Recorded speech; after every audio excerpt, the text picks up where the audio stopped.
안녕하세요. 이제 노사관계론 이제 첫 시간이죠. 오늘 이제 노사관계론 첫 시간인데 공부할 내용을 말씀드리면요. 제일 처음 이제 노사관계 개념에 대해서 공부하게 돼요. 노사관계 개념. 그래서 지난 시간에 노사관계 있었죠. 노사관계는 노동자 내지는 근로자와 사용자 내지는 경영자 간의 관계, 이 관계를 노사관계라고 했었죠. 그래서 노사관계의 개념에 대해서 공부할 거고요. 그다음에 이제 두 번째는 산업평화 노사관계 구조에 대해서 공부할 거고요. 이제 세 번째는 노사관계 목표에 대해서 공부하도록 할게요. 프린터 다 준비되셨죠? 이제 수업을 진행해 나가도록 할게요. 제일 처음에 보시면요, 이제 노사관계 개념과 특징이 나와요. 노사관계 개념. 노사관계라는 의의가 나오고 있죠. 의의를 보시면요, 근로자와 사용자와의 관계를 말하는 거죠. 근로자와 사용자. 그러니까 근로자 할 때 로자 있죠. 로자를 등 붙이기 위해서 노자가 되겠죠. 그 다음에 사용자에서 이제 사용자야 사자 이게 들어가서 근로자와 사용자 간의 관계를 노사관계라고 한다. 이렇게 정리하시면 되죠. 그 다음에 두 번째는 노동조합과 사용자 사이에 협력 조직적 관계 있다. 그 다음에 세 번째는요, 근로자와 경영자의 관계가 나오죠. 이것을 노경관계라고도 해요. 노경관계. 노경관계의 대표적인 회사 LG가 있죠. 거기를 이제 LG라고 메모해 두시면 되겠죠.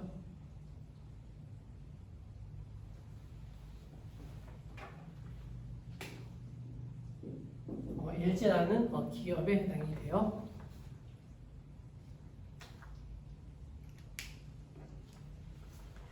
그 다음에 이제 나오는 것이 이제 세 명의 학자가 나와요. 세 명의 학자는요, 노사관계를 다음과 같이 정의하게 되는 거죠.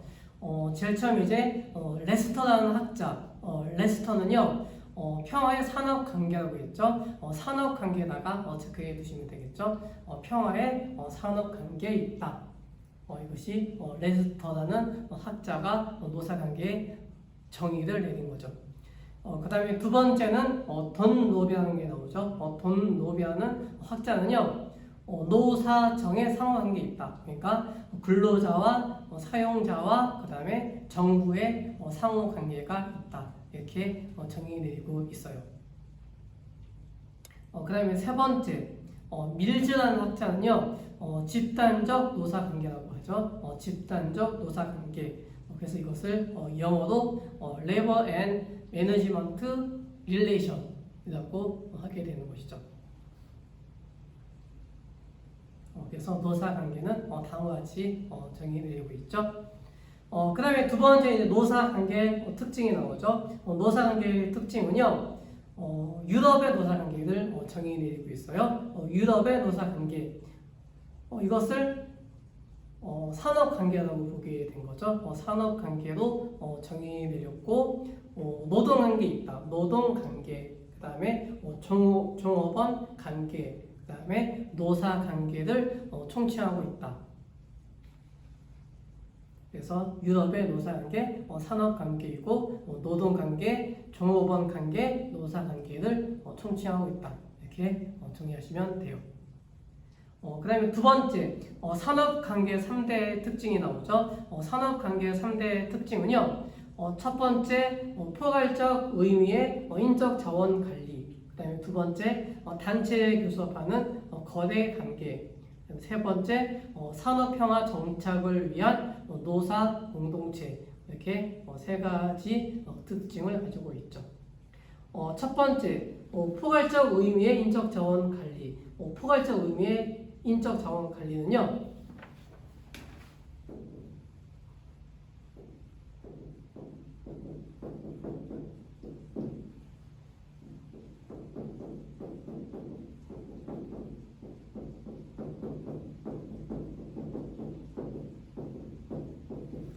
노무 관리와 그다음에 그다음에 인사 관리를 의미하는 거죠. 인사 관리는 인사 정책을 의미해요. 이것을 메모해 두시면 돼요.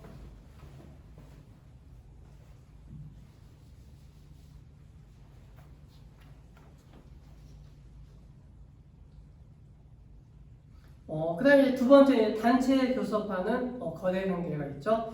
단체 교섭하는 거래 관계는요.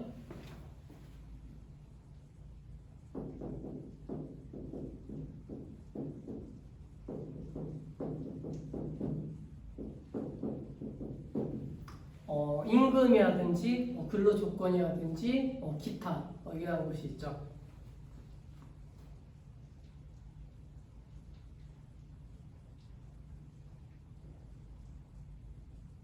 그 다음에 세 번째 산업평화 정착을 위한 노사공동체가 나오죠.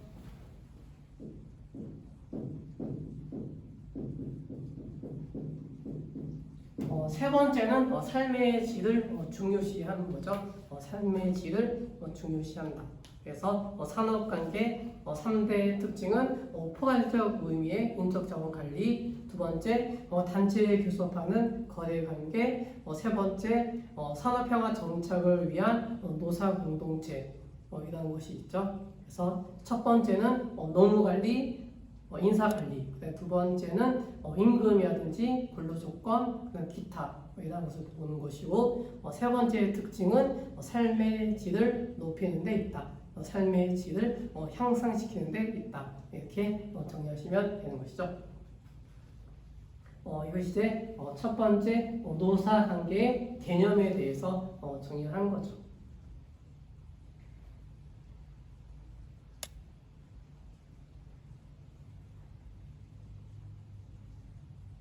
정리되셨어요? 이제 두 번째 볼게요. 이제 두 번째는 산업평화 노사관계의 기본 구조가 나오죠. 산업평화 노사관계의 기본 구조. 첫 번째 나오는 내용이 이제 산업평화 노사관계 구조가 나오죠. 산업평화 노사관계 구조. 첫 번째 나오는 것이 근로자들이 갖는 평화적 힘의 원천. 두 번째 경영권. 경영권은 사용자 측이 되겠죠. 사용자 측. 그 다음에 세 번째 나오는 것이 이제 노동의 인간화에 대해서 다루고 있죠. 그 다음에 이제 나오는 것이 오늘 공부하는 제일 중요한 노사관계의 양면성 내지는 노사관계의 이중성 이거에 대해서 중점적으로 공부하도록 할게요.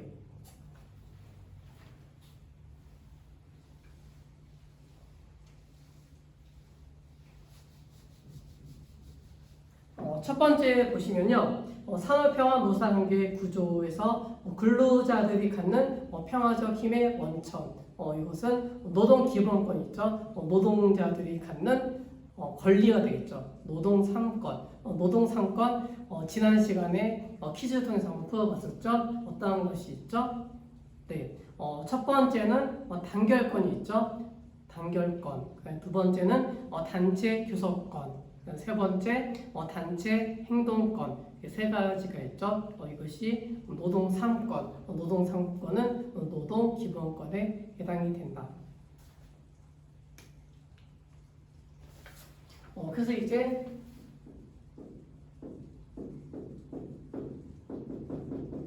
노동조합에 대해서 살펴볼 건데요. 노동조합은 근로자 힘이 있어야 되겠죠. 근로자 힘. 근로자 힘은 무엇이 있죠? 네, 노동력이 되겠죠.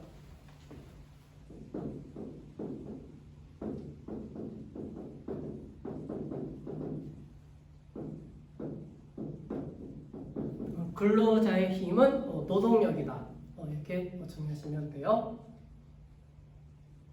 그 다음에 두 번째, 사용자와 대등한 권리를 가져야 되겠죠. 사용자와 대등한 권리.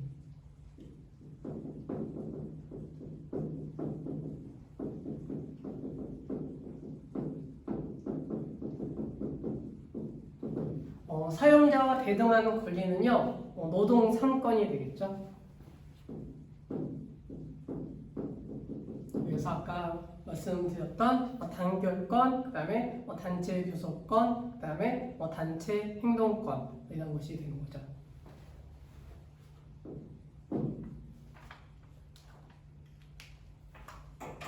그 다음에 이제 세 번째는요.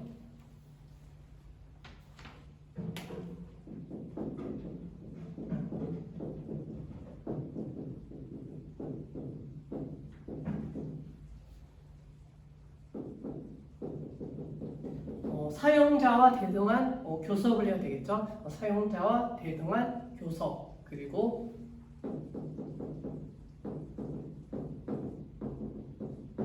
실력 행사를 해야 되는 거죠.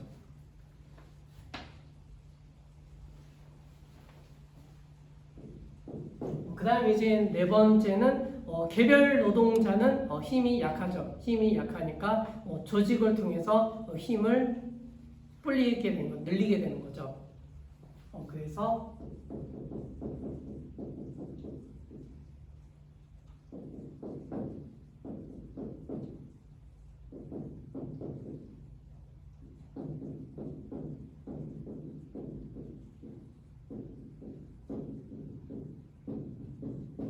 개별 근로자들의 힘이 약하기 때문에 노조 설립을 하게 되는 거죠. 이것이 노동조합이 되겠죠. 그러니까 노동조합을 설립해서 근로자들의 힘을 모으게 되는 거죠. 그렇죠?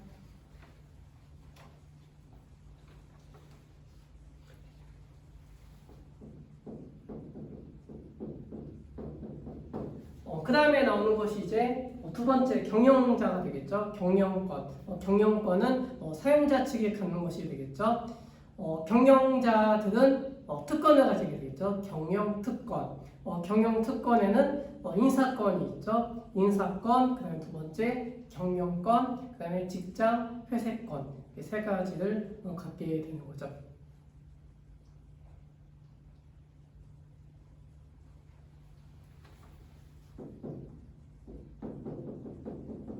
그래서 사용자, 경영자 입장에서는 첫 번째 인사권을 갖죠. 그다음에 두 번째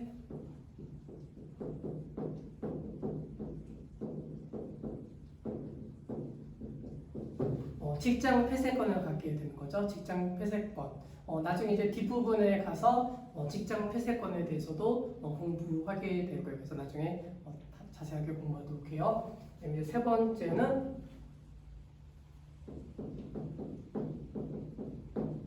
경영권이 되겠죠. 경영권은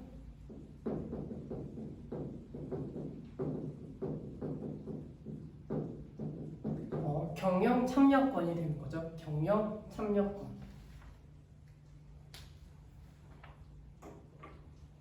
그래서 노동조합과 사용자 간에 이렇게 비교를 하셔야 되겠죠.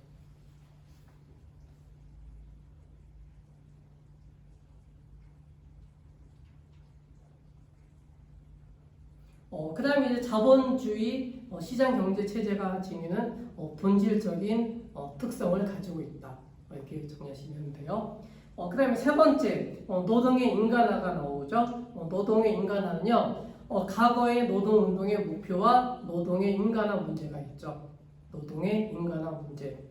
두 번째, 간섭적 노사관계에서 형성된 것이 아닌 법령이라든지 국가 정치라든지 경제적 시책에 따른 제도적이고 규범적 노사관계를 형성하는 국가에서는 정부의 역할이 크게 미치고 있다. 이렇게 정리하시면 되는 것이죠.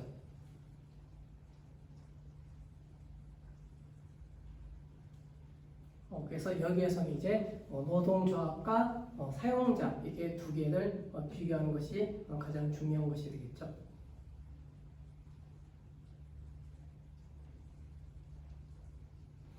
그 다음에 이제 두 번째에 나오는 것이 이제 노사관계 양면성이 나와요. 노사관계 양면성은요, 노사관계 당사자가 있죠. 노사관계 당사자는 제일 처음에 나오는 것이 사용자가 있죠. 즉 경영자가 있죠.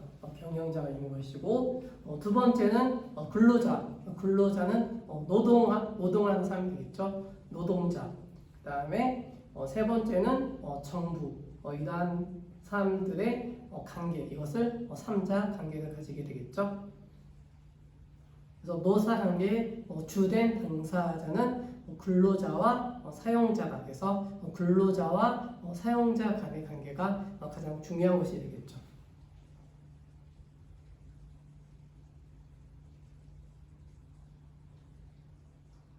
그래서 그 다음에 나오는 내용이 이제 노사관계 양면성이 나오고 있죠. 노사관계 양면성은요, 노동자와 사용자겠죠. 노동자와 사용자. 이건 이제 개별적인 관계가 되겠죠. 개별적인 관계. 그리고 이제 조합원이 있겠죠. 조합원과 경영자. 이런 것이 다 개별적인 관계가 해당이 되겠죠. 두 번째, 개별적 노사관계, 그 다음에 집단적 노사관계. 이렇게 구분할 수가 있겠죠.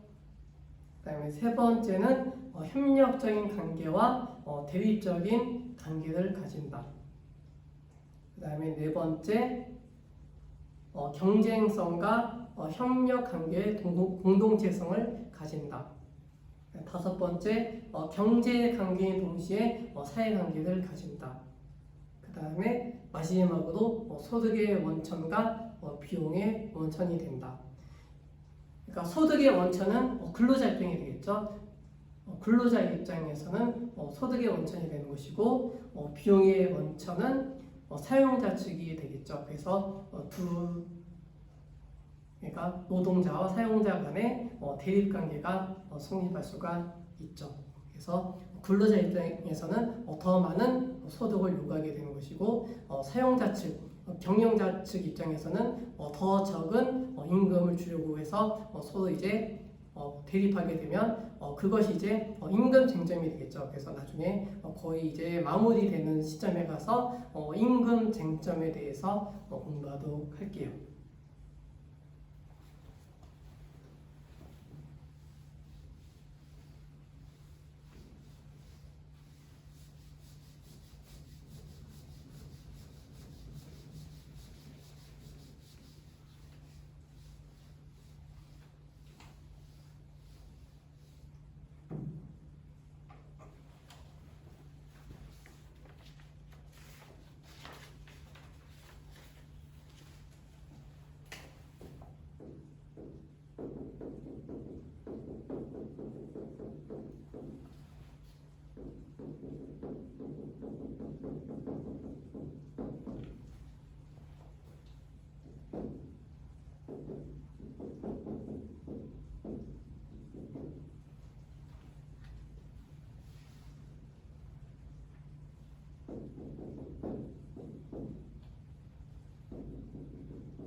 그 다음에 우리가 이제 공부할 내용은 노사관계 양면성 내지는 노사관계 이중성에 대해서 정리하도록 할게요.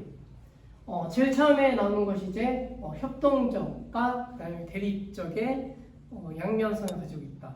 그 다음에 두 번째 양면성은요, 경제적과 그 다음에 사회적인 면을 가지고 있죠. 그 다음에 세 번째는 종속관계 내지는 대등 관계에 있다. 대등 관계. 그다음 네 번째는 공식적인 관계 내지는 비공식적인 관계를 가지고 있다.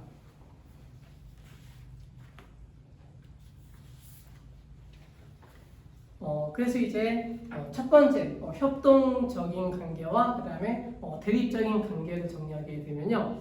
첫 번째 협동적인 관계에서는 부가가치 창출의 측면에서 경영자와 노동자는 협력 관계를 가져야 한다. 이것이 협력적인 관계 있게 되겠죠. 노동자와 그다음에 사용자는 부가가치 측면에서 협력적인 관계를 가지고 있다. 부가가치 창출 측면에서 협력적인 관계를 가지고 있다. 이렇게 정리하시면 되겠죠.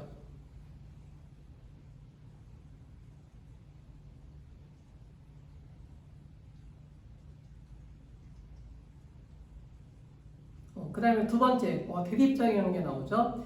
대립적인 관계는요, 생산된 성과 또는 부가가치 배분에 있어서 대립적인 입장을 가지고 있다. 그러니까 이제 노동자들이 일을 해갖고 이제 성과를 내게 되겠죠. 성과를 내고 그 성과에 대한 배분을 해줘야 되겠죠. 부가가치에 대한 배분을 해줄 때는 경영자와 그다음에 노동자 간의 대립적인 관계를 갖게 된다. 그래서 협동적인 관계를 갖는 반면에 대립적인 관계를 맺는다. 이렇게 정리하시면 되겠죠. 그 다음에 이제 두 번째는 경제적인 관계 내지는 사회적인 관계. 첫 번째 경제적인 관계를 살펴보면요. 노동자는 경영자의 경제적 목적을 달성하는데 자신의 노동력을 제공하게 되겠죠.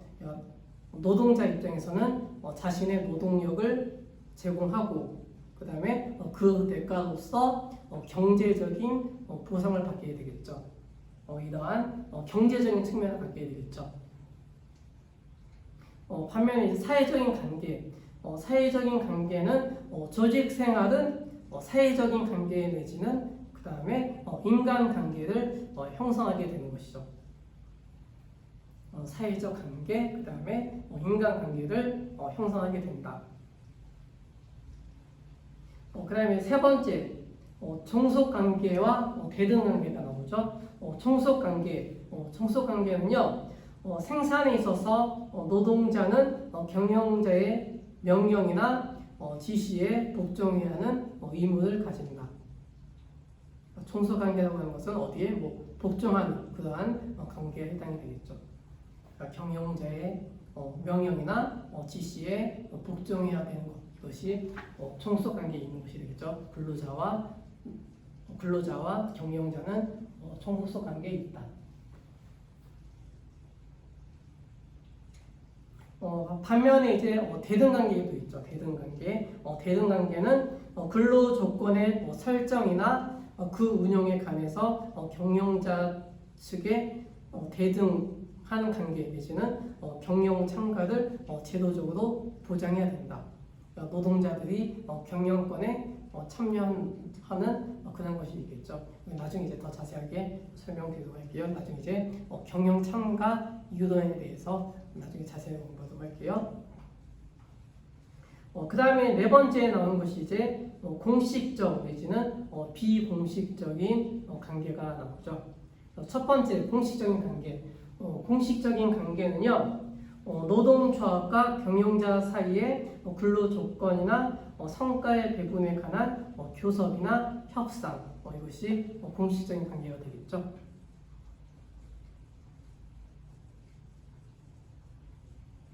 그래서 근로 조건이나 성과 배분에 대해서 근로자와 그 다음에 사용자 간의 교섭이나 협상하는 것, 이것이 되겠죠.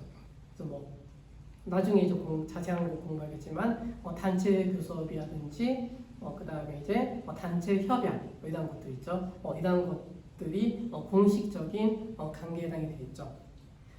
반면에 이제 비공식적인 관계도 있죠. 비공식적인 관계는 노사 간의 문화, 그 다음에 체육, 그 다음에 오락, 그 다음에 레크레이션 이런 것들과 같은 비공식적인 활동이 존재한다. 이렇게 정리하시면 되죠. 그래서 여기까지 정리하고 잠깐 쉬었다가 하도록 할게요.